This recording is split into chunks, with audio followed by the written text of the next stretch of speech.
Marcus said the company went bankrupt, forcing my disabled Eleanor to sell goods at a street market in the rain to raise $500,000 before she was allowed to come home. 3 days later, Eleanor died in a car accident, right after I finished the memorial service. I ran into him at the hotel entrance, hugging my best friend Chloe. This fake bankruptcy trick finally dealt with that, Eleanor, he said, laughing as he threw a box. This ultra-thin type is comfortable. I should stock up next time. The box rolled to my feet. The rain was still falling, just as heavily as on the day Eleanor died. Marcus's words came in broken fragments. He casually tossed the box in his hand. It arced through the air and landed with a thud at my feet. Trembling, I bent down to pick up the box, feeling my breath catch, as if someone were strangling me. "You two are having a great time, aren't you?" I spoke hoarsely, my gaze dark and intense on the two figures before me. Marcus's expression flickered, a hint of panic in his eyes, but he quickly regained his elegant composure. Chloe's face, however, darkened instantly. She sneered, "Grace, what are you doing here in the middle of the night? Are you planning to put on a show for us?" I was shaking with rage, gritting my teeth. "Put on a show? You tricked my Eleanor into selling goods, causing her horrific death on the street, and now you have the nerve to celebrate. Do you have no regard for human life?" Just because of your words, Eleanor, dragging her sick body, went out in the pouring rain to sell snacks, and ended up being hit by a truck, barely clinging to life. "We haven't settled that score yet." My eyes red-rimmed. I closed in on Marcus, my voice growing louder. I called out your name before she died. "What were you doing then? Were you busy in bed with this trashy woman?" I lost control, grabbing Marcus's collar, my other finger pointing at Chloe as I shrieked hysterically, "Enough!" Marcus shoved me away. Smoothing his wrinkled tie, he said impatiently, "What does your Eleanor have to do with me? Who told her to go selling goods? If something happened, she only has her bad luck to blame. Besides, what kind of place is this, that you think you can make a scene here?" Marcus snapped, his voice sharp, as if even looking at me for another second would dirty his eyes. My eyes widened in fury. I held up the urn containing Eleanor's ashes, my voice trembling. "This is Eleanor's ashes. Look, this is all that's left of her, just because of your words. Do you have any humanity left?" "Pah!" Marcus kicked the urn away, and the ashes scattered on the ground, bought some flour and called it ashes. "Grace, aren't you ashamed? Clean this up and get out of here. Don't bother me." With that, he was about to put his arm around Chloe and leave. I couldn't hold back anymore. I lunged forward, grabbed Chloe's hair, and slapped her across the face. "Trashy woman, if I hadn't introduced you to my husband's company back then, you'd be living on the streets now. And now look at you, seducing my husband and causing my Eleanor's death. Have you lost your conscience? You're crazy, Grace. How dare you hit me?" Chloe shrieked in terror, clutching her stinging cheek. Marcus was stunned for a moment, then he kicked me to the ground, grabbed my collar, and slammed me against the wall. "You low-class woman. Say that again. Who killed whom? If it weren't for your Eleanor, would I have married a penniless dancer like you? Now you keep mentioning savior. Aren't you taking yourself too seriously?" The impact made me see stars, and a dull pain shot through my chest, but his words hurt even more. It turned out our marriage was a scam from the start, all the affection just a tool for manipulation, and I was foolish enough to only realize it now. A wave of immense sorrow washed over me. I shakily stood up, leaning on the wall, picked up the ashes from the ground, and said with a trembling voice, "Eleanor saved you, and you bit the hand that fed you. Eleanor treated you like family, yet you killed her. Marcus, I'm not done with you today." With that, I stormed out of the hotel without looking back, stood in the middle of the street, and screamed at the endless stream of cars hit me. "I want to join Eleanor." This drew a chorus of screeching brakes and shouts of curses. Just as a car barely grazed my calf, someone grabbed me from behind, and I lost my balance, falling to the ground. I looked back and saw Marcus. "If you want to die, don't do it in front of me. I don't want to be known as the man who watched his wife die in the middle of the street," he said coldly, a flicker of panic in his eyes. "You're just as shameless as Eleanor. You both like to threaten me with death, don't you? How dare you mention my Eleanor?" My grief and anger surged. "If it weren't for you, would my Eleanor be dead?" Marcus spat. "Pah! It was just an old life. She deserved to die. Who told her to tell us what to do, putting on that face all the time? If she's really dead, it's actually quieter." I completely lost it. I leaped up and grabbed Marcus's throat, shrieking hysterically, "You monstrous animal. You're the one who should die." I'm going to kill you both." My hands tightened, and my vision blurred. Just then, a group of police officers rushed over. Seizing me and pinning me to the ground, I struggled desperately, screaming heartbrokenly, "Marcus, Chloe, you cheating scumbags, you're utterly depraved. You killed my Eleanor. You owe my mother and me a life. Help!" Chloe, hiding behind Marcus, cried out pitifully, "This woman is crazy. She's trying to kill us." Marcus sneered and told the police, "This woman is mentally unstable. Arrest her quickly before she harms society further." With an order, I was handcuffed, watching helplessly as Marcus and Chloe walked away, embracing each other. It was late at night when I left the police station. Outside, lightning flashed and thunder roared, and large raindrops stung my face. I walked despondently in the rain, filled with despair at witnessing such a horrific scene right after leaving custody. By the time I pushed open the main entrance, I was soaked to the bone and shivering with cold. The house was dark. I fumbled for the light switch, only to find the living room in utter disarray. Cans and takeout containers were scattered on the carpet, and broken glass bottles were everywhere. My heart clenched. Only then did I notice two figures tightly embracing not far away. "Grace, that trashy woman isn't dead yet. Do you think this is appropriate for us?" Chloe said, her voice sugary sweet and full of triumph. "What are you afraid of? What can she do to us?" Marcus sneered, his hand roaming restlessly around Chloe's waist. "That trashy woman isn't fit to be a wealthy socialite. If she and her Eleanor hadn't saved me back then, I would have kicked her out long ago. True, with her working-class wages, a month's salary probably wouldn't even cover one of our meals." Chloe giggled, her laughter piercing my eardrums, my hand trembling. I flicked the light switch on the wall. The blinding fluorescent light instantly illuminated the entire living room, revealing the two entangled bodies on the couch. What utterly broke me was the silk scarf at my feet. It was Eleanor's favorite scarf, now torn to shreds by Marcus's pet cat Snow and even used as a mat. "Marcus, that's Eleanor's silk scarf." My eyes blazing, I lunged forward, pushed the cat away, and carefully picked up the stained silk scarf. "Grace, how dare you touch my Snow?" Chloe's eyes widened. She kicked me in the stomach. "Its noble behind doesn't deserve to be wiped with your Eleanor's rags. Yeah, you should just throw out all your Eleanor's clothes. They smell awful." Marcus snorted, his face full of disdain. The shameless comments from those cheating scumbags were like steel needles, piercing deeply into my heart.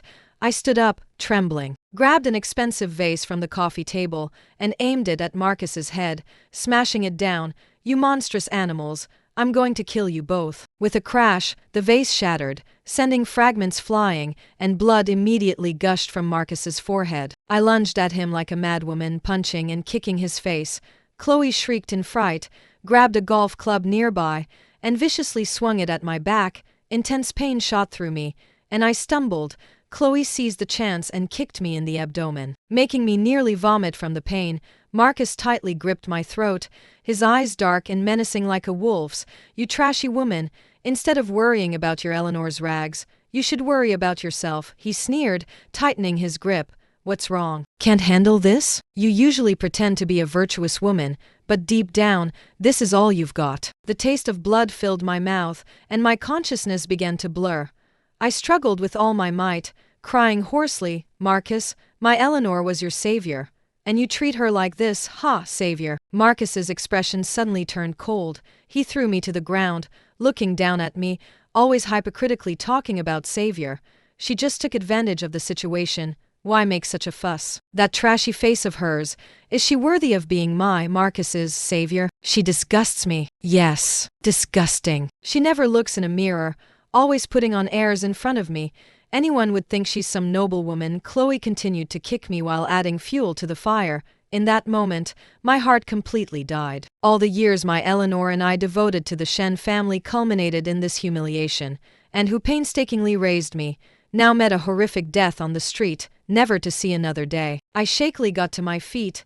Leaning on the wall, fighting back tears, I said, word by word, "Marcus, I want a divorce." "Fine. Divorce." Marcus impatiently slapped the agreement onto the table.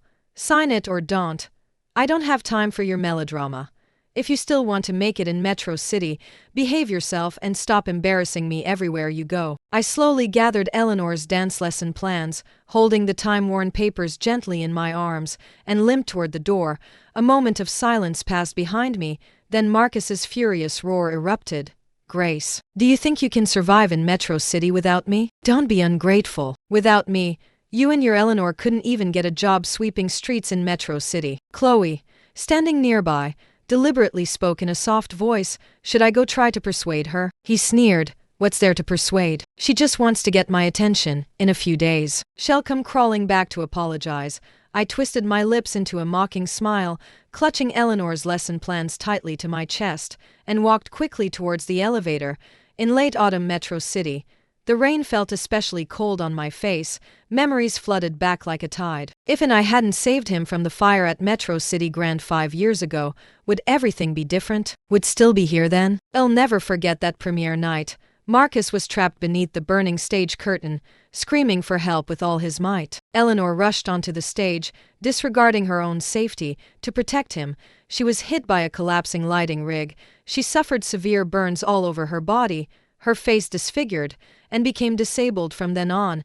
The accident became front-page news in the entertainment industry. After was discharged from the hospital, he brought Starlight's entire press team to the hospital, knelt tearfully before the cameras, and swore he would treat Eleanor like his own mother. He even frequently showed up at my dance studio, presenting himself as a discerning patron who appreciated my talent. After his recovery, he moved Eleanor and me into a luxurious apartment in Riverside. Eleanor repeatedly warned me to be cautious, but I was as if possessed, deeply entangled in the elaborate web of love he had spun. Gradually, public opinion shifted. The heroic act label was replaced by wealthy family romance, and Eleanor and I became Marcus's tools for gaining popularity. But I didn't care. I continued to give my all. He was a rising figure in Metro City, and after we married, I was always the first to back down in every argument. Even then, it would take a long time to calm his anger. When I learned about the company's crisis, I sold all my savings and even worked as a part-time dancer at a nightclub. When I was dizzy with hunger, I could only eat stale bread with water. Eleanor, enduring the strange looks of passers-by, sold goods at a street market and prepared a simple meal in the cold wind. But in the end, it was all just a play orchestrated by Marcus and Chloe. Eleanor and I weren't even extras. I returned to the old apartment building, holding Eleanor's belongings. Snow, the stray cat Eleanor had always cared for, joyfully greeted me, anxiously peering outside the main entrance. I smiled bitterly. It would never wait for Eleanor to return, and neither would I. It was 2 days later when the memorial service was finally handled. When I went to Eleanor's cemetery to say my final goodbye, the sight before me instantly broke me. Eleanor's recently buried grave in the cemetery, after just one morning, had been turned into a wasteland by an excavator. Eleanor's photo was thrown in the mud, covered in stains, and Marcus was stepping over it with his shiny leather shoes. Snow lay weakly on the debris, its body convulsed, white foam at its mouth, clearly poisoned. My mind went blank, and my blood seemed to freeze Marcus. My hysterical scream accompanied the scene. I rushed forward, grabbed his throat, and pinned him against the wall, wishing I could tear that demon to pieces. "Marcus, why are you doing this to me? Why won't you leave Eleanor and me alone? Eleanor is already gone. Why are you still so cruel? I'll kill you." Before I finished, several bodyguards rushed in and pinned me to the ground. I stared intensely at Marcus, my voice hoarse as I repeatedly shouted that I would kill him, that I would make that devil pay. Marcus smoothed his wrinkled custom suit, his brows slightly furrowed. As if he hadn't expected me to lose control like this, he stepped on Eleanor's photo, leisurely walked up to me, and used the tip of his leather shoe to lift my chin. His eyes filled with contempt. Such a trashy woman. Still doesn't know her place. Still making up lies to deceive me. Suddenly, he lifted his foot, and the sharp heel mercilessly ground against my knuckles, the pain making my face ashen. "Let me tell you, I deliberately bought this land to be a filming location for Chloe's new show. And that filthy stray cat, I had someone deal with it. How dare an animal bark at me? Guards, beat her, make her learn her place." At his command, the bodyguards swarmed me. I struggled to lift my head, my eyes bloodshot. "Marcus, I swear I'll make you pay with your life." Only when I painfully spat out a mouthful of blood did he lazily raise a hand to signal them to stop. "Blood for blood." Marcus curled his lips into a cold sneer. I can crush you both like ants on the street. I'll make your Eleanor come here herself and kneel down in deep apology to you. Saying this, he dialed a number with a grim face. Bring over here. Let her see how ungrateful her daughter is. Mr. Marcus, Ms. Eleanor passed away 10 days ago. Ms. Eleanor was brought to Mercy Hospital for emergency treatment. I was on duty at the time. The accident scene was horrific. I heard she had multiple fractures and massive internal bleeding. Grace collapsed on the spot, and the doctors said she fainted several times from overwhelming grief at the hospital. Now she only has you left, truly. I thought you already knew. The phone slipped from Marcus's trembling hand, shattering into pieces on the marble floor. He stiffly lowered his head, his gaze at me beginning to waver. His lips trembled for a long time before he let out a hoarse whisper. How can this be? I lay numbly on the ground, neither sobbing nor cursing, just quietly gazing at him, tears silently streaming down my face, my eyes dead and empty. He looked like a child who had done something wrong, his eyes filled with bewilderment suddenly. He frantically grabbed my shoulders, his knuckles white. You must be conspiring with them to trick me, right? It must be. Chloe, standing nearby, couldn't stand it. A hint of impatience flashed in her eyes. She walked over to Marcus in her high heels and put her arm around him. Marcus, don't let her fool you. Even if her Eleanor really died, it's not our fault. It was just an accident. Maybe it was a staged accident by her and Eleanor. I think she's just trying to take advantage of the situation to blackmail you. Don't fall into her trap. Marcus pushed Chloe away as if he had gone mad, roaring, Shut up. Chloe stumbled backward, her face instantly darkening, but this time, Marcus ignored her, suddenly remembering something. He quickly walked to the ground and picked up Eleanor's shattered photo, looking at me cautiously, his eyes full of panic. Grace, I really didn't mean it. I'll go with you to Eleanor's grave and kneel down in deep apology. I truly didn't expect it to turn out like this. I just wanted to test you. I struggled to my feet, my eyes bloodshot, and snatched Eleanor's photo from him, my whole body trembling uncontrollably. A test? Could a mere test erase my pain, or bring Eleanor back to life? I stared coldly at him, my voice dripping with biting sarcasm. Marcus, are you truly feeling guilty about Eleanor now? Or are you just afraid there won't be a touching story to tell at the film opening ceremony next week? Marcus's face instantly turned ashen. He opened his mouth but couldn't utter a single word. The shrill siren suddenly pierced the air, drawing everyone's attention. Several police officers walked quickly over. After briefly questioning them about the details of Eleanor's death that day, they moved to take Marcus and Chloe into custody. Chloe struggled frantically. Let me go. Do you know who I am? What does it have to do with me? That old woman is dead. So what? It has nothing to do with me. Marcus was completely panicked too. He turned to meet my murderous gaze, his face ashen. He gripped my hand tightly. Grace, I swear I never wanted Eleanor to die. It was truly just an accident. I gritted my teeth, wishing I could tear him apart. If it weren't for you two, would there have been this accident? Didn't you kill Eleanor? You are murderers. At my roar, all color drained from Marcus's face. I shook off his hand, watching coldly as he was escorted into the police car. I etched his look of agony and despair deeply into my memory. He wouldn't know that from the moment Eleanor took her last breath, I had no intention of letting them go. Snow didn't make it through the night. I buried her alongside Eleanor. To expedite the end of this marriage, I contacted Daniel, a college classmate who was the youngest partner at Ocean View. Fate has a cruel sense of humor. As we discussed the details at the grill, Marcus and Chloe were in the next booth, their conversation clearly audible behind the crystal screen. What if she really wants to divorce you? Marcus sneered, setting down his red wine glass. She's emotionally unstable right now and has no income. She won't last long. Don't pay attention to her for the next couple of days. Let her see how difficult life is without me. Once she realizes she can't manage without me, I'll comfort her, and she'll definitely know she was wrong. I clenched my fists tightly, my nails digging deep into my palms. How dare he think I would come back to him after he caused Eleanor's death? Daniel gently pressed my hand, whispering, Calm down, I'll make sure you get justice. I nodded, suppressing my rage as I continued discussing the details, but when I spoke of Eleanor, tears streamed down my face uncontrollably. Suddenly, Daniel's expression froze. I followed his gaze. Marcus was already standing behind me, his eyes burning with fury. Grace, who is this? Are you divorcing me because of Eleanor, or because of this trashy man? When did you two get together? How long have you been cheating behind my back? The once impeccably dressed business elite now looked monstrous, as if he wanted to devour someone, and I even felt guilty about your Eleanor. You cheating scumbags, I'll make you pay today. He grabbed the red wine in front of him and violently hurled it at Daniel. I instinctively stepped in front, and the wine bottle shattered against my temple. Warm liquid ran down my cheek, a startling crimson. I shoved him away fiercely, pointing at his nose and roaring, "Shut up. When you and Chloe were cheating and when you killed my Eleanor, did you ever consider my feelings? Forget divorce.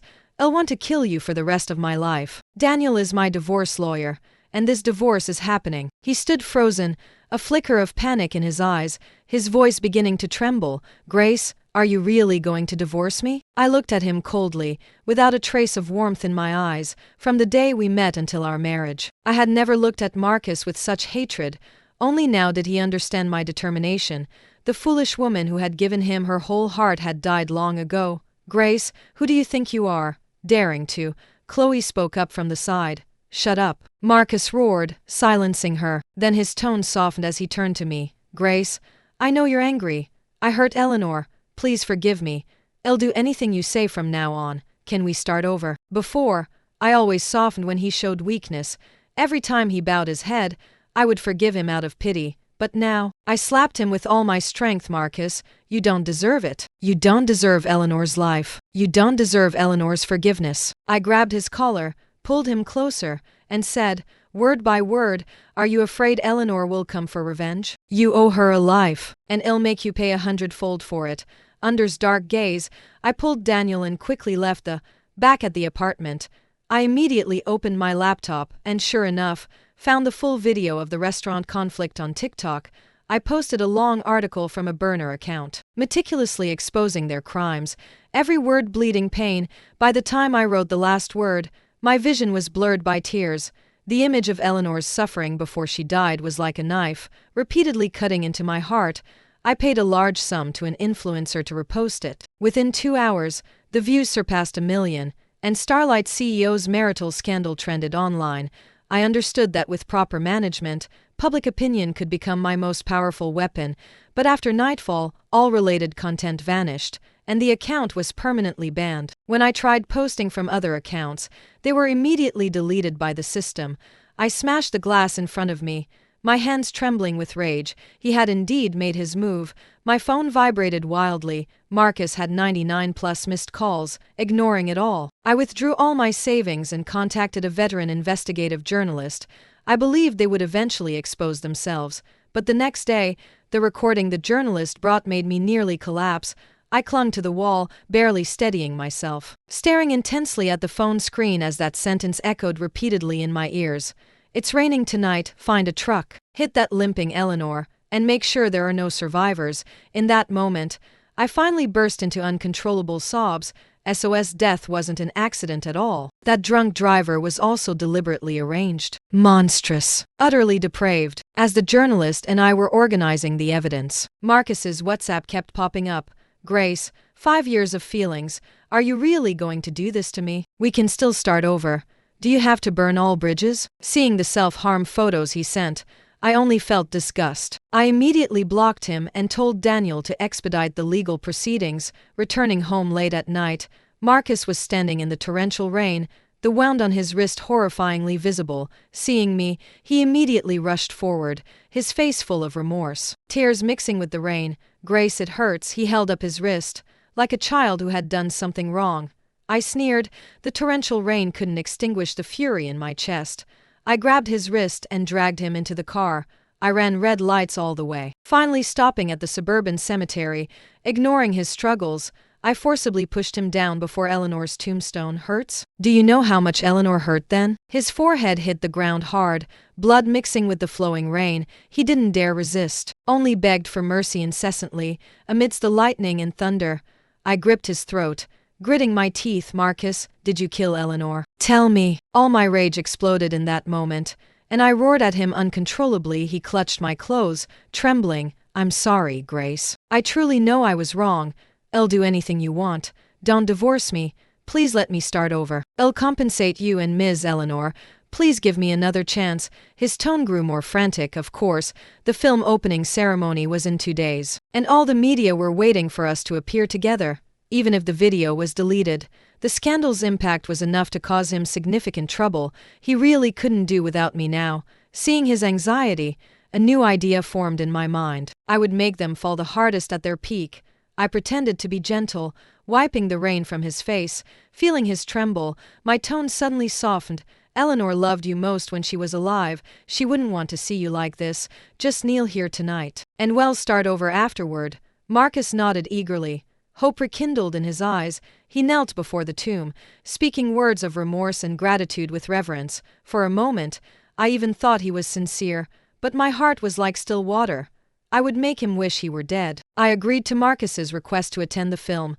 After returning from the cemetery, Marcus seemed like a different person. He stayed home all day, taking care of my needs, even cooking himself. When I came home in the evening, he greeted me with a beaming smile and took my bag. Grace, I made your favorite BBQ ribs. Come try them quickly.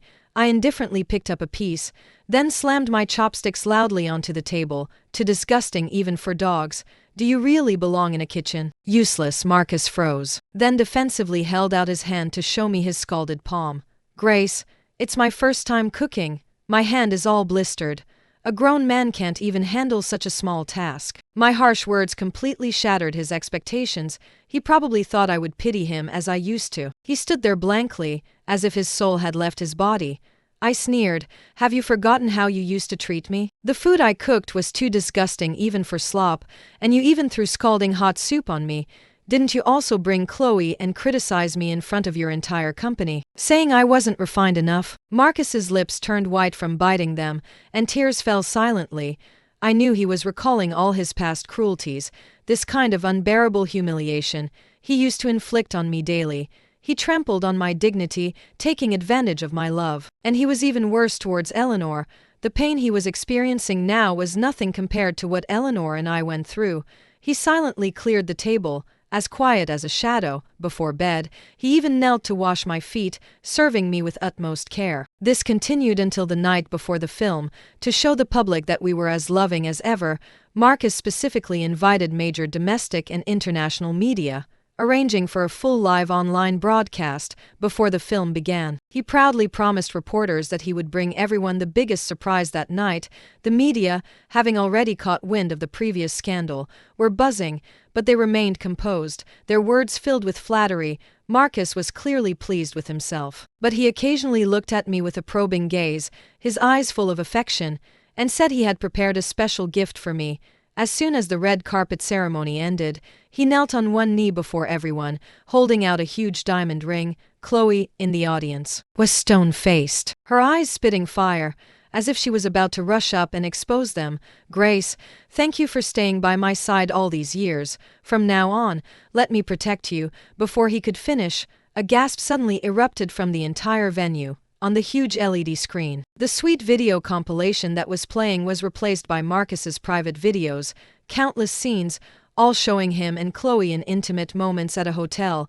On stage, Marcus instantly lost control, roaring at the staff, "Turn it off. Turn it off now." "I'm sorry, Mr. Marcus. The system has been hacked. We can't turn it off." Marcus stumbled and fell, and the media below swarmed forward, their cameras focused on his disheveled face. "Mr. Marcus, is this the surprise you mentioned? Is this proposal a publicity stunt to salvage your reputation? Could you please explain your relationship with actress and the death of Ms. Eleanor's mother?" Reporters vied to ask questions. Suddenly, the large screen switched again, and a clear recording echoed throughout the venue. Chloe's drunken voice came through. "It's been raining heavily these past 2 days. Find a driver to hit that limping Eleanor. Make sure she doesn't survive. And it would be best if they hit her multiple times, that idiot Marcus. After I tricked him into believing I was the one who gave him the bone marrow donation, he's still worshipping me like a goddess." He laughed triumphantly. "Once that Eleanor is dead, Grace won't be able to live either. She'll either kill herself or divorce Marcus. Then I can take her place and take over the company. Trashy people like her and her Eleanor, they deserve to be trampled underfoot. Prepare $1 million for the driver as hush money. To keep him quiet forever, the recording played on a loop. Chloe's face was ashen. She desperately tried to escape but was stopped by security. In a fit of rage, he grabbed a champagne bottle and hurled it at the screen, roaring hysterically, "It's all fake. Someone is framing me. Marcus, don't believe it. These are all faked, I swear." Chloe frantically rushed to Marcus, falling to her knees and begging for forgiveness. "It's Grace. She must be taking revenge on us. You have to believe me." Marcus stared blankly at her, his eyes unfocused. Only when Chloe mentioned my name did he suddenly look at me, his gaze not filled with anger, but with endless despair. "Marcus, you really—" Chloe tried to speak, her voice trembling. The next second, Marcus lunged at her like a madman, grabbing the broken champagne bottle and furiously stabbing her chest. Blood gushed out. The entire venue descended into panic. Marcus's face was distorted in a grimace, stabbing her again and again. "Trashy woman. It's all you. You ruined me. If you hadn't seduced me, how would I have ended up like this? I've lost everything. You trashy woman. I want you dead. Die." Marcus was hysterical, wildly swinging the broken bottle, not stopping even as security guards tried to pull him away. The police quickly arrived, but it was too late. Chloe lay in a pool of blood, already lifeless. Marcus was handcuffed, his entire body trembling. As he passed me, he suddenly gripped my hand tightly, his eyes bloodshot. "Grace, did you never forgive me from the start?" Tears streamed down his face, a hint of desperate hope lingering in his eyes. I stared at him coldly, yanking my hand away. "Marcus, this is your comeuppance." He froze for a few seconds, then let out a pained, bitter laugh as tears streamed uncontrollably from his eyes. I watched as the police dragged him away. A year later, on the day Marcus was executed, I stood before Eleanor's tombstone and knelt down in deep reverence 3 times. "Eleanor, the score is settled. You can rest in peace." I talked to Eleanor for a long time, until night fell. Dragging my weary body and carrying my suitcase, I arrived at Metro City International. Before boarding, I looked out at the city that had caused me so much pain, my heart finally at peace. 3 months later, I appeared in an orphanage in a remote mountain community in the Rockies. Most of the children here were hearing and speech impaired. I taught them to feel music with their bodies and express emotions. As I looked into their pure eyes, it was as if I saw my younger self again, the dancer full of dreams, and Eleanor, who loved me so deeply. 5 years passed, and scenes flashed before my eyes. Marcus, panicked in the fire. Eleanor, disfigured trying to save him. Myself, marrying him against all odds. And Eleanor, silently enduring everything. The final image was that rainy night, Eleanor bleeding out in the street. I closed my eyes, and tears slipped down my cheeks. The former Grace had vanished with Eleanor on that rainy night. Only a shadow remained. Devotedly using dance to heal others in that remote mountain community, they called me Grace. I told them that the purest language in the world wasn't words, but dance. It was the language Eleanor and I shared. It was a bond that transcended life and death.